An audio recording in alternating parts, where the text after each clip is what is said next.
Selamat malam para pendengar setia di seluruh Indonesia di Dongeng Aki Rukman. Selamat mendengarkan dan tetap merdeka. Assalamualaikum warahmatullahi wabarakatuh. Bismillahirrahmanirrahim. Alhamdulillahilladzi ba'atsa fil ummiyina rasulah yatluna alaihim ayatuna wa yuzakihim wa yubasyiral mu'minin, amma ba'du. Bapak, Ibu, dan kawan-kawan sekalian dimanapun menyimak dongeng ini, khususnya ini kepada anak cucu Aki. Yang pertama, bahasan kita akan dilanjutkan dengan wawasan. Wawasan walaupun ini adalah ada data-data sekitar 5 tahun dan 6 tahun yang lalu tentang perkembangan KB di dunia. Kenapa ini disampaikan? Karena dulu ada orang yang menganggap bahwa KB itu di Indonesia itu adalah politik orang-orang luar negeri yang mengatakan bahwa Indonesia supaya penduduknya sedikit, orang lain penduduknya banyak. Itu sangat keliru. Itu dulu pendapat seperti itu ya. Karena yang banyak belum tentu bagus, tapi yang bagus pasti banyak. Itu yang pertama. Kajian kita tetap berdasar pada Quran surat Ar-Rum ayat 20 yang mengatakan bahwa manusia dibuat dari tanah dan kemudian berkembang biak. Nah, ini dimaknai berkembang biak itu. Kita jangan hanya tahu dibaca tapi kemudian berkembang biak itu bagaimana? Ya, para ustadz hanya mengatakan bahwa anak beranak cucu, tapi kita sebagai orang-orang yang berkaitan dengan kependudukan kita harus kaji. Itu yang pertama. Yang kedua, Aki ingin mengatakan bahwa permintaan Pak Deputi Admin tentang pembahasan IMP, Institusi Masyarakat Pedesaan, itu akan dibahas mulai besok di channel Celoteh Aki yang di rumah baca PLKB itu. Ya, itu. Karena itu akan dibahas tentang institusi masyarakat pedesaan bidang KB yang nanti akan dirumuskan kembali bagaimana seharusnya. Tapi itu nanti akan menunggu timnya Bu Mila dan Aki juga turun ke lapangan melihat ke beberapa daerah bagaimana tempo dulu. Itu pasti dongengnya dari orang-orang narasumber di sana termasuk dari Aki. Bagaimana kondisi sekarang kita lihat di lapangan dan bagaimana harapan ke masa yang akan datang. Nah, sebelum itu Aki akan memperbandingkan dulu ini ada 2 negara yang bertetangga termasuk rumpun ASEAN. Rumpun kita lah, yaitu negara Vietnam dan negara Filipina. Itu ya. Jadi Vietnam dengan Filipina dibandingkan tentang kependudukannya tentu saja. Dan sekarang kita semua sedang bersaing lah di ASEAN mencari emas, perak, dan perunggu. Kadang-kadang kita kalah sama Vietnam, tapi Vietnam sekarang belum begitu banyak berbicara juga ya. Yang pertama, Vietnam diketahui bahwa dia perang berkepanjangan karena untuk menyatukan kembali antara Vietnam Utara dan Vietnam Selatan, antara Vietnam Kaler dengan Vietnam Kidul yang kemudian dikuasai oleh Amerika. Panjang perangnya dengan Amerika ini. Nah, ini tentang perbandingan penduduk. Yang pertama adalah pada tahun 1989 itu Vietnam berpenduduk 64 juta 400. 64 juta 700. Ya, sedangkan Filipina itu adalah 60 juta 100.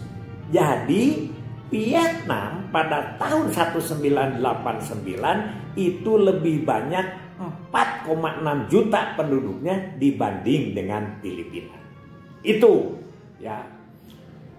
Tapi kemudian 21 tahun kemudian, yaitu pada tahun 2010, nah ini kan baru 10 tahun lewat lah gitu. Vietnam itu bisa ditekan penduduknya. Dan dia hanya berpenduduk sekitar 88 juta. 88 juta. Sedangkan Filipina itu melonjak melewati Vietnam dengan jumlah penduduk 93 juta. Sehingga terjadi perbedaan di situ, lebih banyak Filipina sebanyak 5 juta. Jadi yang tadinya 20 tahun yang lalunya adalah Filipina yang sedikit, Vietnam yang banyak, bedanya 4,6 juta.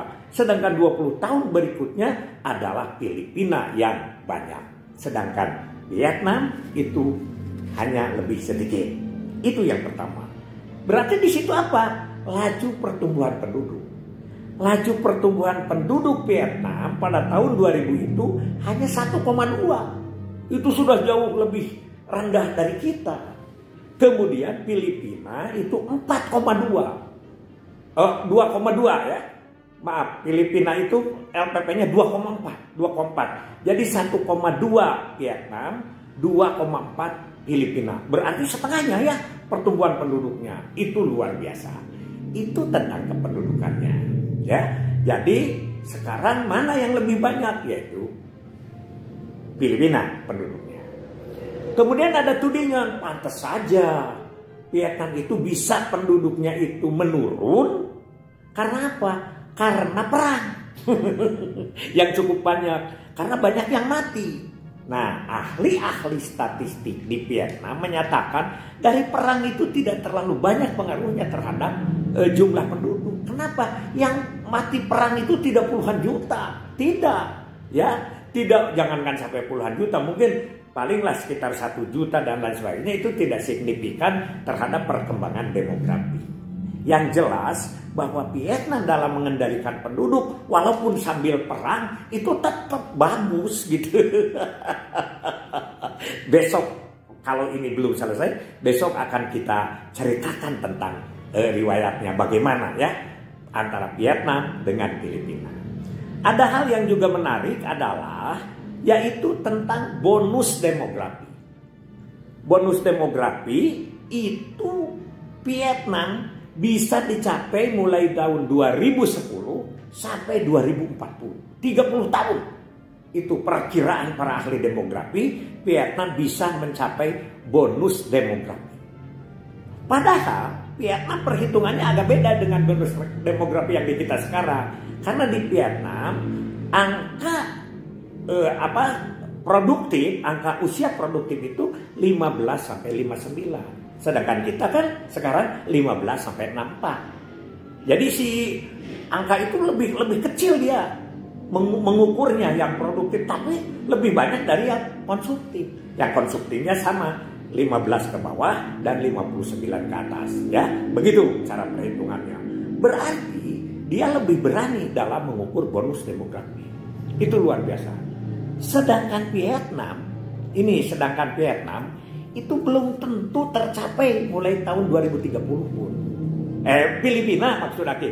Jadi mengenai Filipina itu bonus demografinya lebih lambat. Tahun 2030 pun belum tentu bisa tercapai. Itu ya. Nah, inilah yang disebut dengan perbandingan penduduk antara satu negara dengan negara lain. Ya, itu dulu Aki. Nah, apa yang menjadi kunci Vietnam bisa berhasil padahal dia dalam keadaan kacau, negaranya perang, ya. Apakah pengendalian penduduknya itu bagus tuh karena apa? Insya Allah besok kita akan bahas satu kali lagi. Mudah-mudahan episode 2-nya selesai. Ini wawasan sekali lagi kita lebih terbuka. Apalagi sekarang dengan P3K yang baru itu wawasan harus lebih luas lagi, ya. Sehingga nanti dia akan bisa menjelaskan kepada masyarakat KB itu bukan hanya di Indonesia, bahkan luar negeri, ya, bahkan di Eropa, di Amerika lebih berhasil daripada di kita dari awalnya. Kalau kita ketinggalan, ya kita secara duniawi pasti akan ada masalah. Mudah-mudahan tidak ya. Jadi istilahnya begini ya, istilahnya nih.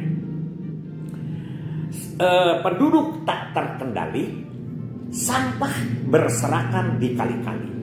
Terjadi banjir berulang kali, semoga tidak terjadi di NKRI. Billahi fisabilil haq.